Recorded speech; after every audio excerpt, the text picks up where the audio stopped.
Astro விருட்சம் சேனலில் பயணப்படும் அனைத்து நண்பர்களுக்கும் அடியனின் வணக்கம். 12 ராசிகளில் ராகு நிற்கும் பலம் என்னன்னு பார்க்க போகிறோம்.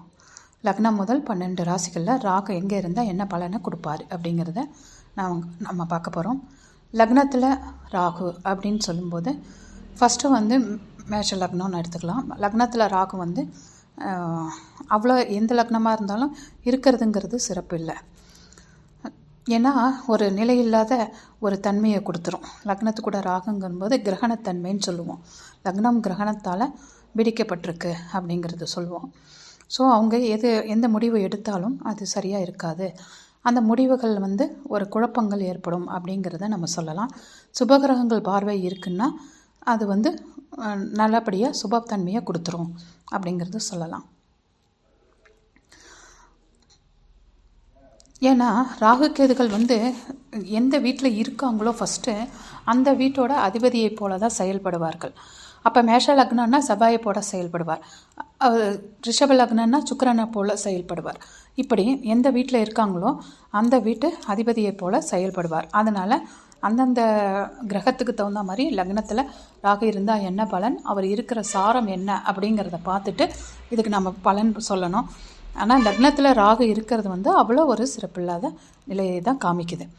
அடுத்தது லக்னத்தில் 2ஆம் இடத்துல ராகு அப்படிங்கும்போது நயமாக பேசி காரியத்தில் சாதிக்கிறதுல வல்லவங்க. ஒரு சில டைம் பார்த்தா அவங்க பேசுகிறது நான் ஊசி குத்துற மாதிரி இருக்கும். ரொம்ப சுருக்குன்னு பேசுகிறவங்களாம் இருப்பாங்க. 2ஆம் இடத்துல ராகு இருக்கிறவங்க அப்படின்னு சொல்லலாம். சாப்பாட்டு பிரியர்கள்னு சொல்லலாம், ஃபுட்டின்னு சொல்லுவோம். அவங்கெல்லாம் இந்த மாதிரி இருப்பாங்க. 2ஆம் இடத்துல ராகு சந்திரன் இருக்கிறவங்களாம் அந்த ஃபுட்டி அப்படிங்கிறவங்க இருப்பாங்க.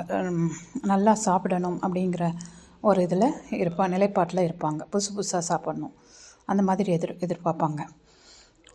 3ஆம் இடத்துல ராகுங்கும்போது எப்போவுமே ராகு கேதுக்கள் சனி எல்லாமே 3, 6, 11 அப்படிங்கிறது நல்ல இடம்தான் அப்படின்னு சொல்லப்பட்டாலும் கூட 3ஆம் இடத்துல ராகுங்கிறது எல்லா லக்னங்களுக்கும் அது நல்ல ஒரு இதை கொடுக்கலை.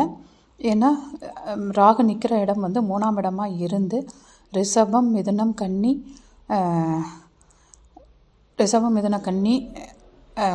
மேஷம் இந்த மாதிரி இருந்ததுன்னா ஓரளவு நல்ல பலன்களை கொடுக்குது அப்படிங்கிறத நம்ம பார்க்கலாம். ஏன்னா அவங்கவுங்க சுய ஜாதகத்துலேயும் அது எந்த சாரத்தில் நிற்குது அப்படிங்கிறதும் ரொம்ப முக்கியமாக பார்க்க வேண்டி உள்ளதுனால அந்த எல்லாருக்குமே வெற்றி அப்படிங்கிறத நம்ம சொல்ல முடியாது. அதை பிரித்து ஆராய்ஞ்சு தான் பார்க்க வேண்டியிருக்கு. ஆனால் ஓரளவு 50% நன்மை செஞ்சிருவார் அப்படிங்கிறத நம்ம சொல்லலாம். 4ஆம் இடத்துல ராகு அப்படிங்கும்போது 4ஆம் அதிபதி யாரோ அவருடைய இயல்பை தான் செய்வார். அது தாயாருக்கான ஒரு நிலைப்பாடு அப்படின்னு சொல்லலாம். தாய்க்கான உடல் உபாதைகளை அது சுட்டி காமிக்கும். சொத்து பத்து இந்த விஷயத்துலேயும் கொஞ்சம் பிரச்சனைகளை கொடுக்கக்கூடியதாக தான் இருக்குது 4ஆம் இட ராகு அப்படிங்கிறது நம்ம சொல்லலாம். அடுத்தது இதில் இருக்கிற கிரக சேர்க்கைகள் என்ன இருக்குது, ராகுவை கிரக பார்க்குதா இல்லை ராகுவுடன் சேர்ந்த கிரகங்கள் அப்படிங்கிறத பார்த்து அதனோட பலன் பாசிட்டிவாக நெகட்டிவா அப்படிங்கிறத நாம் எடுத்துரைக்கலாம். 5ஆம் இடத்துல ராகு அப்படிங்கிறது பூர்வ புண்ணியம் கெடும் அப்படின்னு சொல்லுவோம். அதாவது 5ஆம் இடத்துல பாவகிரகங்கள் இருந்தாவே பூர்வ புண்ணியாதிபதி கெட்டு போயிட்டாரு அப்படின்னு சொல்லலாம். அந்த குழந்தை பிறந்தோன்னா அவங்க வெளியூருக்கு போயிட்டாங்க, வெளி இடத்துல போய் பிழைக்கிறாங்க, உடனே இடத்த மாற்றி விட்டுரும். அதில் ராகு முன்னிலை வகிக்கிறவர். அதனால் அப்படி பார்க்கும்போது இப்போ சூரியன் 5ஆம் இடம்னா 100 மடங்கு பாவம்னா சனி 1000 மடங்குன்னு சொல்லலாம். ராகு கேதுக்கள் 1,00,000 மடங்குன்னு சொல்லலாம். அந்தளவுக்கு ஒரு பாவத்தன்மையை கொடுத்துரும். ஏன்னா 5ஆம் இடத்துல ராகு அப்படிங்கும்போது அது அவ்வளோ ஒரு சரியான நிலையாக தெரியல. ஆனால் ஊரை விட்டு வெளியில் பிழைக்கிறவங்க எல்லாமே நல்லா பிழைச்சிருக்காங்க. பட் 5ஆம் இடத்துல ராகு இருக்குது அப்படின்னாவே குழந்தை பாக்கியத்துலேயும் பிரச்சனைகளை கொடுக்கும். ஒரு மருத்துவத்துக்கு பின் ஒரு குழந்தையை கொடுக்கும் அப்படிங்கிறத நம்ம சொல்லலாம். இதுக்கப்புறம் பல காம்பினேஷனாக 5ஆம் அதிபதி 3ஆம் அதிபதி இதை எல்லாமே நாம் பார்த்து பலன் எடுக்கணும் அப்படிங்கிறது நம்ம சொல்லலாம். 3ஆம் இடத்துல ராகு எப்படியோ அதே மேலே தான் 6ஆம் இடத்துல ராகுவும் என்னென்னா நோய் தன்மை இதெல்லாம் குறைச்சிருக்கும். பாவகிரகங்கள் 6ல் நிற்கும்போது எதிர்ப்பு சக்தி இருக்கும் அப்படிங்கிறத சொல்லலாம்.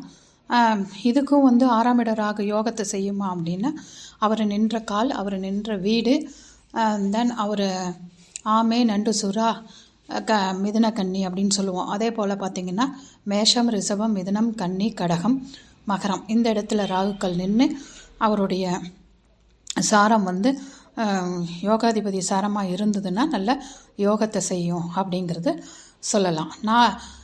7ஆம் இடத்துல ராகு அப்படிங்கும்போது காம எண்ணங்கள் அதிகமாக இருக்கும்.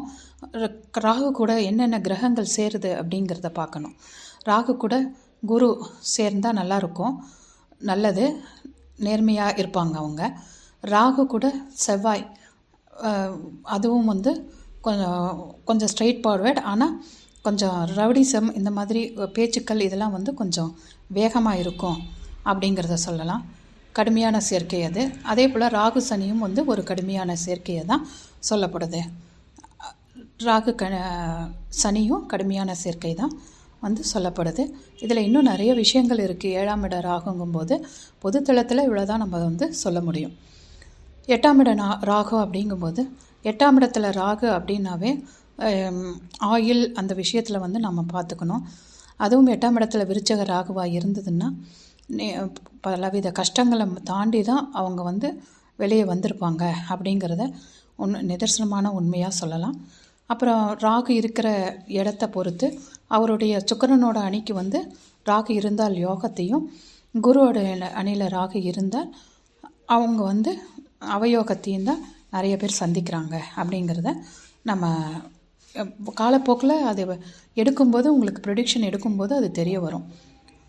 9ஆம் இடத்துல ராகு அப்படிங்கிறது வந்து நல்லதில்லை. ஏன்னா 9ஆம் இடம் அப்படிங்கிறது தந்தைக்கான ஸ்தானம்.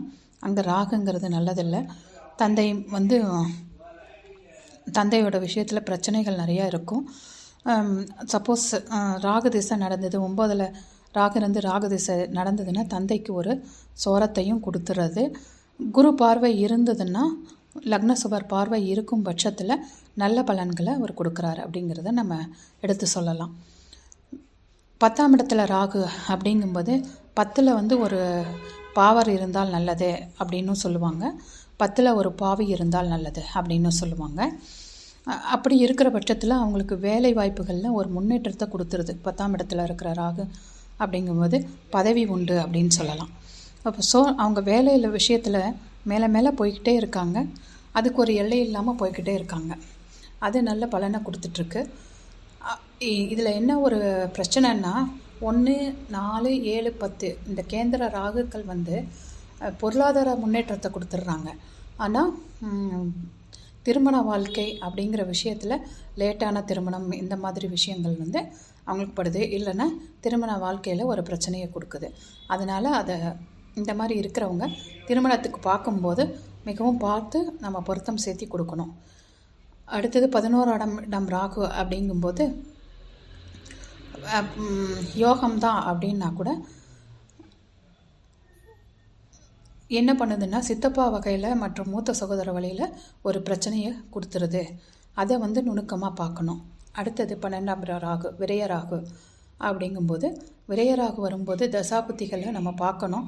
எந்த சாரத்தில் உட்காந்துருக்காருன்னு பார்த்துட்டு தான் நம்ம செய்யணும். அனாவசிய விரயங்கள்லாம் நிறைய வரும் அந்த காலகட்டத்தில்.